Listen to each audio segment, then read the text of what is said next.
صوفیہ مانتے ہیں کہ عقل کمزور ہے، عشق قوی ہے۔ ایمان کی بنیاد عقل پر نہ رکھو بلکہ عشق پر رکھو۔ عقل کو تنقید سے فرصت نہیں، عشق پر ایمان کی بنیاد رکھ۔ تو دنیا کے ساتھ نہ رہو، اس کے پیچھے نہ چلو، یہ تم کو وقت پر دھوکہ دے گی۔ اس دنیا خود بھی فانی ہی ہے، جو اس سے وابستہ ہو جائے وہ اس کو فنا کر دے۔ دنیا کی تعریف تو آپ کو آتی ہے ماشاءاللہ، آتی ہے نا؟ ہر وہ کام جو رب سے غافل کر دے وہ دنیا ہے، اللہ سے دور لے جائے۔ وہ یہ روزگار کرنا، بچے پالنا، کوئی کاروبار کرنا، یہ اگر دین کے مطابق ہو، یہ سارے دین ہیں،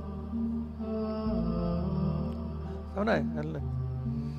ان بدکیریوں کی وجہ سے انسان کا دل اور زیادہ سخت ہوتے ہیں، جیسے آفتاب سے موم نرم ہوتا ہے اور نمک زیادہ سخت ہوتا ہے، اللہ بچائے۔ تو خرابی ان کی جن کے دل یاد خدا کی طرف سے سخت ہو گئے۔ گویا ذکر کرنے سے دل نرم ہوتے ہیں، ذکر چھوڑنے سے دل سخت ہو جاتے ہیں۔ دل سخت تو خرابی ان لوگوں کی جن کے دل اللہ کی یاد سے سخت ہو گئے، تو خود ذکر کرتے نہیں، دوسروں کو ذکر کرنے نہیں دیتے، اعتراض کرتے ہیں۔ یہ خاص سخت دل کی پہچان ہے۔ تو صوفی فرماتے ہیں کہ زیادہ کھانے سے، زیادہ سونے سے، زیادہ بولنے سے سخت دل پیدا ہوتی ہے۔ زیادہ کم کھاؤ کم مار پڑو گے، کم بولو کم گناہ ہوں گے، تم چیز زیادہ پڑا کرو بے ایمان ہو کر نہ مرو۔